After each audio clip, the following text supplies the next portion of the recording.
मौसम ठंडा होता है। उस ठंडे मौसम में एक लड़का दिन भर डीएम कार्यालय के बाहर झाड़ियों में छिपकर बैठा रहता है और उसे किसी लड़की के डीएम कार्यालय से बाहर निकलने की उम्मीद होती है कि वह लड़की निकलेगी और उससे वह बात कर सकेगा।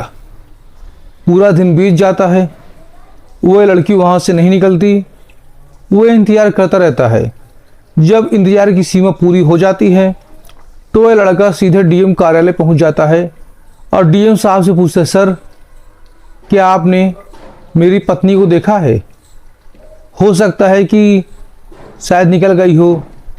डीएम साहब ये बात थोड़ा सा समझने में जोर लगाते हैं।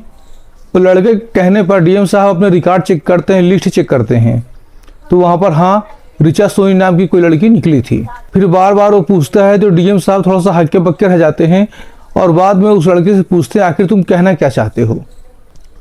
नमस्कार दोस्तों, हमें अरविंद पटेल और स्वागत करते हैं आज की स्टोरी में। आपका चैनल है अरविंद पटेल ऑफिशियल। दोस्तों, आज आपके सामने एक ऐसी घटना लेकर आए हैं जो पिछले साल हुई घटना को रिपीट करता है। आपने पिछले साल ज्योति मौर्य, आकाश मौर्य की कहानी सुनी थी। ऐसी कुछ एक घटना रिपीट होती है और मीडिया में आती है। वह लड़की उस लड़के की नज़रों से छिपकर तो निकल गई, लेकिन मीडिया की नज़रों से नहीं बच पाई। जब मीडिया में मैटर आया, हाईलाइट हुआ, तब जाकर इसकी चर्चा हुई। नमस्कार दोस्तों, हमें आपके होस्ट अरविंद पटेल और इस स्टोरी में आपका स्वागत करते हैं। अगर आप लोग चैनल में नए आए हैं तो चैनल को सब्सक्राइब कर दीजिए और वीडियो को लाइक कर दीजिए, जहां पर आपको ऐसी ही स्टोरी सुनने को मिलती हैं। दोस्तों घटना संबंधित है झांसी जनपद से। झांसी जनपद के बड़ा गांव गेट ग्वाहर के पास बाबा काटा नाम की जगह से ये घटना संबंधित है, जहां पर एक लड़का होता है जिसका नाम होता है नीरज विश्वकर्मा, जो कि एक बढ़ई है, कारपेंटर है।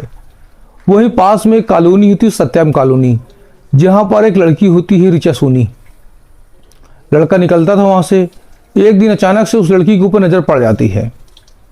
वो इंतजार करता है, सोचता है शायद इससे भेंट हो जाए।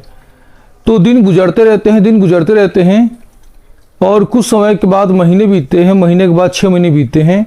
फिर अचानक से उन दोनों की दोस्ती होती है। दोस्ती प्रेम में तब्दील होती है और दोनों अब सोचते हैं कि बहुत हो गया, अब एक दूसरे से शादी करेंगे, 7 जन्म तक जिएंगे, मरेंगे। शुरुआत में लड़की के परिजन तैयार नहीं होते, क्योंकि लड़का का कद छोटा था लड़की के परिजन की नज़र में।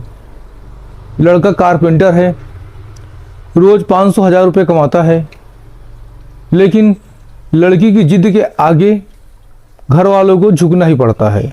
और अंततः 2022 में ओरछा मंदिर में वे लोग शादी कर लेते हैं। अब उनका यह कहना है, हम लोगों ने शादी कर ली है, अब चाहे जो हो जाए, 7 जन्मों तक एक दूसरे का साथ नहीं छोड़ेंगे, ऐसा दोनों निर्णय करते हैं। और बाद में आसपास की कॉलोनियों में ये चर्चा का विषय बन जाता है कि इन लोगों ने आखिरकार शादी कर ही ली। शादी के बाद लड़की भी अपने नाम में विश्वकर्मा टाइटल लगाने लगती है। लड़की का नाम होता है ऋचा सोनी, तो हो जाती है ऋचा सोनी विश्वकर्मा। हंसी खुशी जीवन चल रहा होता है। एक दिन ऋचा सोनी कहती है अपने पति से कि अगर आपकी आज्ञा हो तो मैं पढ़ना चाहती हूँ, मेरा पढ़ने में मन लगता है।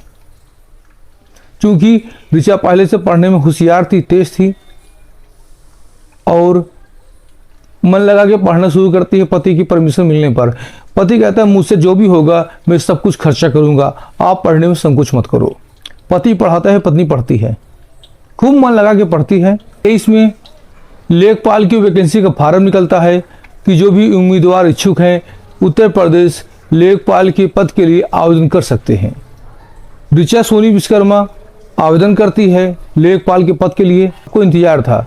2 जनवरी सन 2024 को एक लिस्ट जारी होती है और ऋचा के पति उस लिस्ट को देखते हैं और खुशी का ठिकाना नहीं रहता। ऋचा का अंततः चयन हो जाता है उत्तर प्रदेश लेखपाल की सेवा में।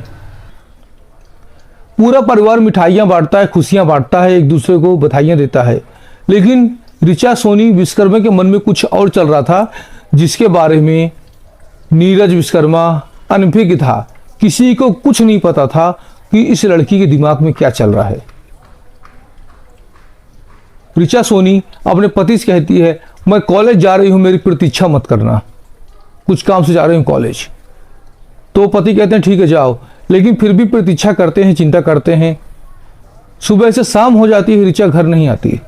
पति परेशान होता है। पति अपने पिता से, अपने भाई से, अन्य सगे संबंधियों से ऋचा के बारे में पता करने का प्रयास करता है, जहां जहां भी पता कर सकता था। जब ऋचा का कोई सुराग नहीं लगता, फोन स्विच ऑफ बताता है, तो पति अपने ससुराल जाता है नज़दीक की सत्यम कॉलोनी में। वहाँ ससुराल पति से मिलता है। ये पूछता ऋचा आई क्या? तो ससुराल वाले कहते हैं क्या हुआ? ये कहता है कि वो कॉलेज के लिए बताकर निकली थी, लेकिन अभी तक आई नहीं, मुझे चिंता हो रही है, कहीं उसके साथ कोई हादसा न हो जाए। तो सब लोग ढूंढने का प्रयास करते हैं। फिर किसी के कहने पर नीरज विश्वकर्मा पुलिस के पास आता है। नजदीकी कोतवाली में जाकर थानेदार से हाथ पैर जोड़कर बोलता है मेरे साथ ऐसी ऐसी घटना हो गई है, क्या मेरी पत्नी को ढूंढने में आप मेरा सहयोग करेंगे? थानेदार कहते हैं जरूर, पुलिस आपकी सेवा में तत्पर है। और वह कहते हैं कि अपनी पत्नी की फोटो, मोबाइल नंबर और डिटेल लेकर आइए, जो पुलिस की एक फॉर्मेलिटी होती है। वो लेकर आता है। पुलिस तत्काल एक्शन लेती है। तत्काल एक्शन लेने के बाद मात्र 1 घंटे में पुलिस ने उसकी पत्नी को कोतवाली में लाकर खड़ा कर दिया। पति पत्नी दोनों का आमने सामना होता है, लेकिन जब बात आती है, पूछा जाता है, उसका पति पूछता आप क्यों गई, कहाँ गई? तो पत्नी कहती है कोतवाल से, सर मैं लेखपाल बन चुकी हूँ, ये एक छोटा सा मजदूर है, मेरा पद और इसका कद देखिए, मैं इसके साथ नहीं रह सकती। सब लोग समझाते हैं। पति गिड़गिड़ाता है, मिन्नतें करता है, कहता है अगर मुझसे कोई गलती हुई है तो माफ़ कर दो, मैं सारी शर्तें मानने को तैयार हूँ, बस एक बार घर चले चलो। वह तैयार नहीं होती। वह कहती शादी तो केवल एक फॉर्मेलिटी थी, मुझे पढ़ना था, मैं इसके साथ नहीं रह सकती क्योंकि एक गरीब आदमी है, 500 रुपये कमाता है और मैं एक लेखपाल हूँ। पुलिस वाले भी समझाते, नहीं मानती। पति अंततः है फैमिली कोर्ट जाता है, वहाँ कंप्लेन होता है। फैमिली कोर्ट के अधिकारी समझाते हैं ऋचा सोनी विश्वकर्मा को, लेकिन नहीं मानती। फैमिली कोर्ट में कंप्लेन चलने लगती है। विश्वकर्मा का काम करने में मन नहीं लगता, काफ़ी परेशान रहता है, मिन्नतें करता है, रोता है। काफ़ी दिन बीत जाता है और एक दिन उसे कोई उसका मित्र खबर करता है कि आज के दिन आपकी पत्नी को डीएम कार्यालय से लेखपाल का नियुक्ति पत्र मिलना है, आज मौका अच्छा है, आज भेंट कर लो। तो बेचारा नीरज डीएम कार्यालय के बाहर चला जाता है, छिपकर बैठ जाता है कि मेरी पत्नी निकलेगी, मैं शाम को भेंट करूंगा उससे और एक बार फिर से उससे मिन्नतें करूंगा, हाथ जोड़ूंगा, पैर छूंगा उसके, शायद मान जाए। पूरा दिन बीत जाता है। पत्नी ऋचा सोनी विश्वकर्मा नहीं निकलती। वो बचकर निकल गई थी, लेकिन मीडिया की नज़रों से नहीं बच पाई। जब काफ़ी समय तक इंतजार करता है, पत्नी ऋचा सोनी विश्वकर्मा बाहर नहीं निकलती, तो वह लड़का डीएम कार्यालय में चला जाता है और डीएम साहब के सामने पूरी बात कहता है। डीएम साहब पूछते हैं डिटेल में बताओ, चाहते क्या हो? वह पूरी घटना सुनाता है सन 2018 से लेकर 2024 तक की। डीएम साहब को भी झटका लगता है कि ऐसा कैसे हो गया, लेकिन डीएम साहब कर भी क्या सकते थे? मामला पुलिस में था, मामला फैमिली कोर्ट में था। 9 जुलाई को जब नियुक्ति पत्र मिल जाता है, उसके बाद से यह मैटर मीडिया में हाईलाइट होता है और हम लोग आपको कहानी सुना रहे हैं। यह कहानी बिल्कुल पिछले साल सन 2023 में जो घटना घटित हुई थी, बनारस की रहने वाली ज्योति मौर्य और प्रयागराज के रहने वाले आलोक मौर्य की। आलोक मौर्य खैर वहाँ पर चतुर्थ श्रेणी कर्मचारी थे और ज्योति मौर्य बाद में मन लगा कर पढ़ती। उनकी 2 बेटियां भी होती हैं और उनका पीसीएस में चयन हो जाता है। 2010 में होती है शादी, 2010 में होती है। 2015 में उत्तर प्रदेश में इनका चयन होता है और एसडीएम की पद पर इनकी नियुक्ति की जाती है। ज्योति मौर्य का जगह जगह ट्रांसफर होता रहा और वहीं पर एक होमगार्ड के कमांडर ऑफिसर से भेंट होती है। उनका प्रेम संबंध हो जाता है। दोस्ती कब प्यार में बदल गई पता चला। वह भी तैयार नहीं थी अपने पति के साथ रहने के लिए। तो जब जब ऐसी कहानी आती तो ज्योति मौर्य, आलोक मौर्य का नाम बार बार जहन में आ जाता है। मामला कुछ भी हो, होता क्या है कि जब पति जॉब करता है तो पत्नियां मैनेज कर लेती हैं, लेकिन पत्नी जब जॉब करती है कई बार पति मैनेज नहीं कर पाते। समाज के लोगों के ताने सुनते हैं और अपनी पत्नी से झगड़ा करते हैं। पत्नी से झगड़ा करते हैं कुंठा भरा ग्रस्त जीवन हो जाता है और इसी कारण पत्नी अपने पति को छोड़ देती हैं। खैर वहां पर कहानी जो भी हो, लेकिन संयम बना के चलना चाहिए, ऐसा किसी को नहीं करना चाहिए, मरते दम तक साथ निभाना चाहिए। आप लोग ये कहानी सुन रहे हैं अरविंद पटेल ऑफिशियल में, और आज कुछ लोगों का नाम लेना चाहेंगे। कुछ लोगों ने रिक्वेस्ट की थी सर हमारा नाम लीजिए। नाम लेंगे यहाँ पर डिम्पल शुक्ला ऑफिशियल का, नाम लेंगे यहाँ पर